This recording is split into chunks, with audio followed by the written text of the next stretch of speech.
거룩한 밤 어둠에 묻힌 밤 주의 부모 앉아서 감사 기도 드릴 때 아기 잘도 잔다 아기 잘도 잔다. 큰 기쁨의 좋은 소식. 아멘.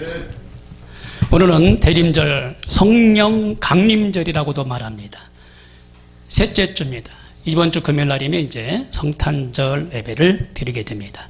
에베소서 3장 17절에 보니까 믿음으로 말미암아 그리스도께서 너희 마음에 계시게 하시옵고 너희가 사랑 가운데서 뿌리가 박히고 터가 굳어져서라는 말씀이 있습니다. 우리 마음에 그리스도가 계시고 그리스도의 사랑이 뿌리를 내리고 견고한 믿음의 터를 세워야 된다는 말씀입니다. 성탄절은 하나님의 은혜의 선물을 주신 날입니다. 크고 큰 선물을 우리에게 주셨어요. 에베소서 2장 8절에 보니까 너희는 그 은혜에 의하여 믿음으로 말미암아 구원을 받았으니 이것은 너희에게서 난 것이 아니요 하나님의 선물이니라. 하나님의 선물로 주셨어요. 이 귀한 성탄절, 아기 예수가 2000년 전에 마구간에서 태어난 그 은혜와 축복을 우리 성탄절을 통해 선물로 주신 줄로 믿습니다. 그러면 우리가 먼저 알아야 할 것이 있어요. 예수님이 이 땅에 오신 목적이 있다 이 말입니다. 짧게 세 가지로 말씀을 드릴까 합니다. 첫 번째로 큰 기쁨의 좋은 소식을 전하기 위해서 이 땅에 오셨습니다. 누가복음 2장 10절에 보니까 천사가 이르되 무서워하지 말라. 보라 내가 온 백성에게 미칠 큰 기쁨의 좋은 소식을 너희에게 전하노니 오늘 다윗의 동네에 너희를 위하여 구주가 나셨으니 곧 주시니라. 예수님이 이 땅에 오신 것은 좋은 소식을 주시려고 오셨습니다.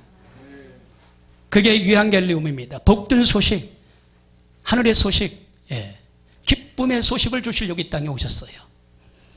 그래서 하나님과의 관계를 회복시켜 주십니다. 오늘 말씀 중에 하나님과의 관계가 회복되는 축복이 있기를 바랍니다. 에베소서 2장 13절에 이전에는 멀리 있던 너희가 그리스도 예수 안에서 그리스도의 피로 가까워졌느니라. 그는 우리의 화평이신지라 둘로 하나를 만드사 원수된 것 곧 중간에 막힌 담을 자기 육체로 허시고라고 말씀하셨습니다. 하나님과의 사람과의 중간에 막힌 담을 예수님이 십자가에 달려 돌아가셔서 온갖 피와 살을 다 흘리시고 몸을 찢기셔서 그 담을 허셨다는 겁니다. 그러니까 인간이 지었던 죄 때문에 하나님께 담이 있었던 것을 예수님 보혈로 예수 그 이름을 믿는 자들에게 예수님이 그 죄를 청산해 주시고 그 몸으로 허셨다는 겁니다. 유대인과 이방인 사이에 중간에 막힌 담이 있어요. 그때 당시에 그 유대인들은 할례를 받으면 그 옷에 표식이 돼 있었어요. 표식. 그래서 이 유대인들은 얼마나 큰 자부심을 가지고 있었는지 몰라요. 그런데 이방인들 아직 믿지 않고 이방인들은 그냥 끝까지 이방인들이에요. 그 사람들은 할례 받은 표식이 없어요. 표식이. 하나님을 알지도 못하고 하나님 말씀대로 살지 않는 그런 사람들이에요. 그런데 성전에 들어갈 때는 그 사람들은 못 들어가요. 할례를 받은 표식이 있는 유대인들만 성전에 들어갑니다. 혹시 그 사람들이 성전에 들어갔다면 돌에 맞아 죽는다고 그랬어요. 사형이라고 그랬어요. 사형. 그러니까 그 믿는 유대인들과 믿지 않는 이방인들의 그 담이 얼마나 높았겠습니까? 그런데 예수님이 그 담을 허물어 주셨어요. 그 담을 허물어 주셨어요. 하나님과의 막혔던 담을 허물어 주셨어요. 예수님은 이 땅에 오셔서 하나님과 죄인인 우리의 영적인 갈등을 완전히 풀어주신 줄로 믿으시길 바랍니다. 이처럼 주님을 만난 자들의 특징은 예수님을 영접한 그 장소가 어디가 됐든지 그 자리에서 하나님께 영광을 돌리는 일이 있었다는 겁니다. 어디에서든 도시든지 낙이 어디든지 예수 그리스도를 영접하면 그곳에서 하나님께 영광을 돌리는 찬양이 드려지는 일들이 있었다는 겁니다. 왜요? 죄의 사슬을 풀어주셨기 때문에. 예수 그리스도를 믿음으로 죄의 사슬이 풀려요. 묶였던 죄의 사슬이 풀립니다. 인간은요, 범죄하는 인간이라 죄가 있어요. 그런데 그 범죄로 인하여 그 죄 가운데 묶였던 죄의 사슬을 예수 그리스도가 풀어주시는 줄로 믿습니다. 그리고 예수 그리스도로 인하여 진노의 자녀 가운데에서 벗어나는 역사가 있습니다. 에베소서 2장 3절에 보니까 전에는 우리도 다 그 가운데서 우리 육체의 욕심을 따라 지내며 육체와 마음에 원하는 것을 하여 다른 이들과 같이 본질상 진노의 자녀였더니. 진노의 자녀였어요. 진노의 자녀. 저 여러분 진노의 자녀였었어요. 그런데 예수님께서 이 진노의 이 자녀의 올무를 벗겨주셨어요. 그리고 멸망의 자녀였었어요. 요한복음 17장 12절에 아버지께서 아들에게 주신 모든 사람에게 영생을 주게 하시려고 만님을 다스리는 권세를 아들에게 주셨음이니라. 아버지께서 아들에게 주신 모든 사람에게 영생을 주시려고. 영생, 영원히 사는 것을 말합니다. 영생을 주시려고 죽을 수밖에 없는 멸망의 자녀들을 다 살려주셨어요.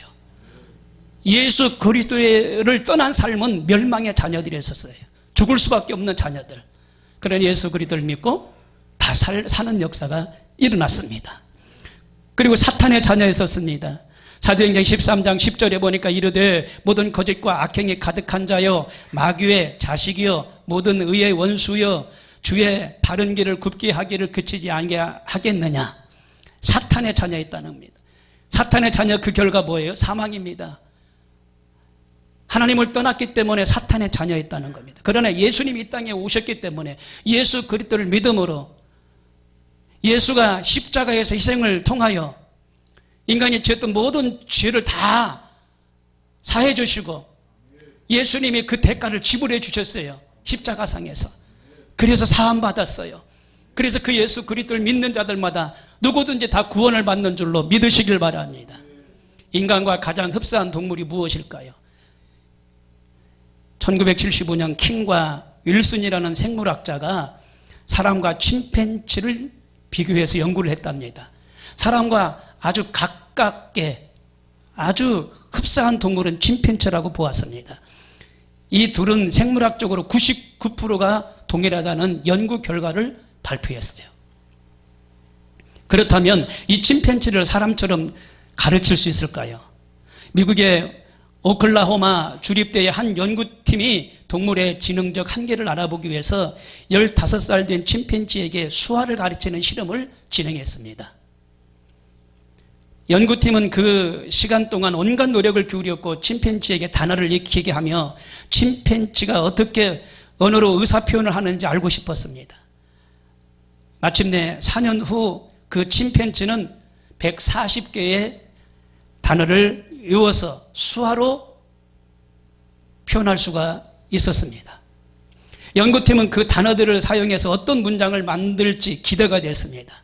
연구팀은 당연히 침팬지가 바나나를 먹고 싶다라고 수화를 할 것이고 바나나뿐만 아니라 물을 먹고 싶다라고 수화를 할 것이라고 생각했습니다.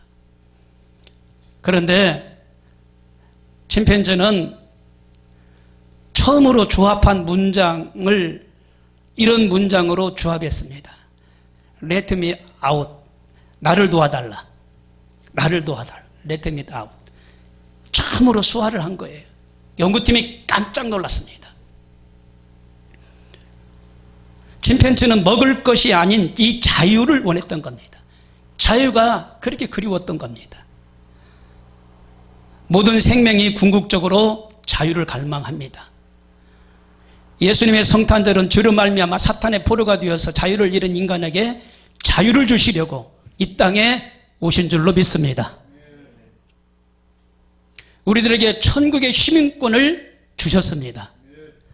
예수님이 이 땅에 오셔서 우리들에게 엄청난 신분의 변화를 주셨어요. 에베소서 2장 12절에 보니까 그때에 너희는 그리스도 밖에 있었고 이스라엘 나라 밖의 사람이라 약속의 언약들에 대하여는 유인이요 세상에서 소망이 없고 하나님도 없는 자이더니 이제는 전에 멀리 있던 너희가 그리스도 예수 안에서 그리스도의 피로 가까워졌느니라. 예수님이 오셔서 우리들은 믿음으로 하나님의 자녀가 되었고 하나님 나라의 시민과 백성이 되었습니다. 예수님이 이 땅에 오셔서 베푸신 이 구원으로 인해서 우리는 하나님의 형상을 회복하고 하나님의 자녀가 되었음을 믿어 의심치 않습니다. 로마서 8장 29절에 하나님이 미리 아신 자들을 또한 그 아들의 형상을 본받게 하기 위하여 미리 정하셨으니 이는 그런 많은 형제 중에서 맏아들이 되게 하려 하심이니라. 하나님의 형상대로 사람을 지었다는 말씀이십니다. 두 번째로 하나님의 영광을 위해 오셨습니다. 성탄절에 천사들의 찬양이 온 하늘에 울려 퍼졌습니다. 누가복음 2장 13절에 후련히 수많은 천군이 그 천사들과 함께 하나님을 찬송하여 이르되 지극히 높은 곳에서는 하나님께 영광이요 땅에서는 하나님이 기뻐하신 사람들 중에 평화로다라고 천사가 하나님께 영광을 돌렸습니다. 예수님이 이 땅에 오신 성탄절은요 하나님께 영광을 돌리는 시즌이고 영광을 돌리며 또 이 땅에 평화를 이루라는 겁니다. 그런데 사람들은 이 순서를 바꿔서 이 땅에 평화를 우선으로 하고 하나님께 영광 돌리는 걸 차선으로 합니다. 먼저 할 게 하나님께 영광을 돌리는 겁니다. 어저께 이제 연예인 대상에서 최고로 인기스타 최고의 영예상을 어떤 배우가 받았다라고 오늘 아침 신문에 기사 나왔더라고요. 그분이 예수님을 믿는 사람이고 정말 믿음 있는 사람이라면 이 영광을 하나님께 돌립니다 했을 텐데 했는지 안 했는지 모르겠어요. 그 남자가 받았던데 젊은 사람이. 예전에는 그런 모습을 많이 봤습니다. 연예대상 누구 호명하면은 앞에 나가서 하나님께 영광을 돌립니다. 이 모든 것이 PD와 감독님과 여러 사람들의 도움이 없어서는 저는 할 수가 없었는데 그분들에게 영광을 돌립니다. 영광을 이렇게 하나님께 먼저 돌리는 것을 많이 봤어요. 근데 그것도 또 안 믿는 사람들을 차별한다 해가지고 하지 말라고 해서 안 하는 걸로 제가 알고 있는데요. 하나님께 영광을 돌리고 이 땅에 평화를 이루라는 겁니다. 우리가 하나님을 의지하고 믿는 게 하나님의 영광이고 은혜인 줄로 믿습니다. 마태복음 3장 17절에 하늘로부터 소리가 있어 말씀하시되 이는 내 사랑하는 아들이요 내 기뻐하는 자라 하시니라 말씀하셨어요. 예수님이 이 땅에 오셔서 침례를 받으실 때 하나님의 아들 되심과 하나님의 기쁨 되심을 천사가 노래했습니다. 이는 예수라 예수 그리스도는 하나님의 아들이다 라고 천사가 말씀하셨어요. 사랑하는 내 아들이요 내가 기뻐하는 자라 예수님께 하나님의 아들이라고 천사가 말을 했어요. 우리 인간이 누가 아담이 그 이후에 사람이 말하지 않았어요. 천사가 말을 했어요. 이는 하나님의 아들이다. 하나님의 기뻐하는 자다. 인류의 죄를 위해서 이 땅에 오셨다. 하늘 보좌를 버리시고 하나님으로서 100% 인간으로 이 땅에 오셨다. 동정녀로 오셨다. 동정녀 예수 그리스도라고 말합니다. 동정녀는 이 땅에 어떤 부부간의 생물학적인 일로 인하여 자녀가 출생되는 것이 아니라 성령의 능력으로 잉태되었다는 말입니다. 마가복음 14장 36절에 이르시되 아버지께는 모든 것이 가능하오니 이 잔을 내게서 옮기시옵소서. 그러나 나의 원대로 마옵시고 아버지 원대로 하옵소서 하니라 라고 말씀하셨습니다. 예수님의 일생을 하나님의 뜻을 세우는 일을 위해서 헌신했다는 말씀이십니다. 예수님 십자가 구원을 통하여 우리를 하나님의 자녀 삼으시고 하나님의 상속자로 만들어 주시고 하나님의 자녀로 살아갈 수 있도록 세상에 오신 겁니다. 여러분 우리 모두 하나님의 자녀로 살아간다는 이 자체가 얼마나 큰 은혜인지요. 요한복음 1장 14절에 말씀이 육신이 되어 우리 가운데 거하심에 우리가 그의 영광을 보니 아버지의 독생자의 영광이요 은혜와 진리가 충만하더라. 말씀이 육신이 되었다는 것은 예수님이 하나님 말씀과 하나됨을 말합니다. 그것을 말씀이 육신이 되었다는 겁니다. 예수님이 하나님과 하나됨을 말하는 거예요. 예수님은 하나님 말씀을 양식으로 삼으셨고 하나님 말씀을 하심으로 하나님께 영광 돌린다는 말씀입니다. 세 번째로 생명의 떡을 나눠주시기 위해서 오셨습니다. 예수님은 예루살렘 작은 마을 베들레헴에 탄생하셨습니다. 누가복음 2장 15절에 보니까 천사들이 떠나 하늘로 올라가니 목자가 서로 말하되 이제 베들레헴으로 가서 주께서 우리에게 알리신 바 이루어진 일을 보자 하고 라고 말씀하셨습니다. 베들레헴은 다윗의 자손들이 살던 고향입니다. 마을입니다. 이 베들레헴에 천사들이 말합니다. 예루살렘에 작은 마을, 작은 고을 베들레헴에, 베들레헴은 떡집이라고 말하는데 그곳에 아기 예수가 나실 것이다 말씀하시는 거예요. 그 어느도 주목하지 않았던 그 시골에, 아주 초라한 그 시골에 예수님이 탄생하신 겁니다. 나실 때도 말구에 누였다고 그랬는데 참 초라하게 말구에 누여서 나셨어요. 그런데 여러분, 다시 오실 그 예수님은 이제 영광 가운데 옵니다. 그때는 동방박사와 그때는 마리아와 요셉 그리고 예수 그리스도를 기다리는 제사장들이 보고 그 위에는 아기 예수가 나신 것을 볼 수가 없었지만은 이제는 다시 오시는데 그 예수는 누구든지 어디에 있든지 그 예수가 오시는 것을 본다는 겁니다. 그래서 하나님의 영광으로 오신다는 겁니다. 할렐루야. 예수님께서 이르시되 내가 곧 길이요 진리요 생명이니 나로 말미암지 않고는 아버지께로 올 자가 없느니라. 그래서 생명의 떡이신 예수님 이외에 다른 구원의 길이 없다는 말씀입니다. 육신을 위해서 우리가 음식을 먹잖아요. 이 영혼이 잘 되려면 이 말씀을 우리가 먹어야 돼요. 이 생명의 떡이라는 겁니다. 말씀을 자꾸 들어야 돼요. 이 생명의 떡, 그래야 영혼이 성장하고 자랍니다. 말씀을 듣지 않고 먹지 않으면 영혼이 죽어요. 육신은 저는 3일만 먹어도 배가 고파가지고 참지 못하는데 여러분 어떤지 모르겠어요. 뭐라도 드셔야 육신이 힘을 얻잖아요. 영혼이 살려면 말씀을 들어야 돼요. 그러면 영혼이 살아요. 왜? 예수님은 생명의 떡이라고 말씀하셨어요. 요한복음 6장 38절에 내가 하늘에서 내려온 것은 내 뜻을 행하려 함이 아니요 나를 보내신 이의 뜻을 행하려 함이니라. 나를 보내신 이의 뜻은 내게 주신 자 중에 내가 하나도 잃어버리지 아니하고 마지막 날에 다시 살리는 이것이니라 라고 말씀하셨어요. 예수님도 하나님의 뜻이라고 말씀하셨어요. 내가 이 땅에 온 것은 내 뜻이 아니다. 하나님의 뜻이다. 나의 아버지의 뜻이다.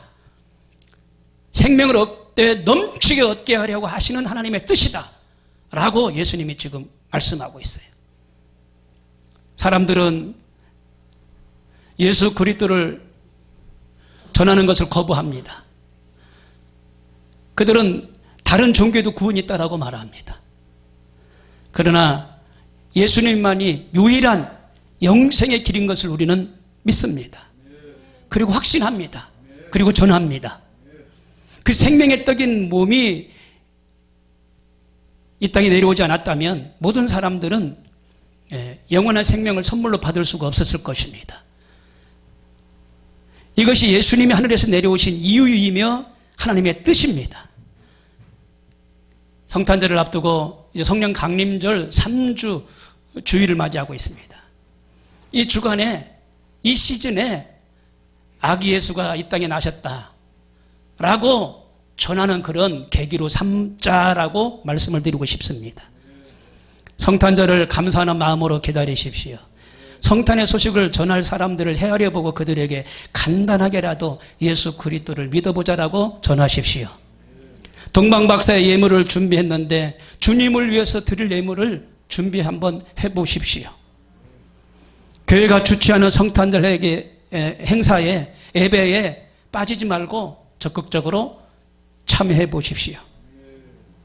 그리고 성탄절 예배에 가까운 친구와 지인들을 전도할 수 있는 시간으로 만들어 보십시오. 가족과 자녀들에게 성탄의 참뜻을 가르치고 이웃을 도울 때는 결코 의무감이나 혹은 자신의 만족을 위해 하지 말고 순전히 성탄의 기쁨을 함께 나누는 단순한 마음으로 이웃을 돕는 그런 시즌이 되었으면 합니다. 예수님이 이 땅에 오신 목적은 큰 기쁨의 좋은 소식을 전하기 위해서 오셨어요. 그리고 하나님의 영광을 위해서 오셨습니다. 그리고 생명의 떡을 나눠주시기 위해서 오셨습니다. 그 예수님을 찬양하며 하나님께 영광 돌리는 귀한 연말이 되고 우리 모두가 되기를 주님의 이름으로 축원합니다.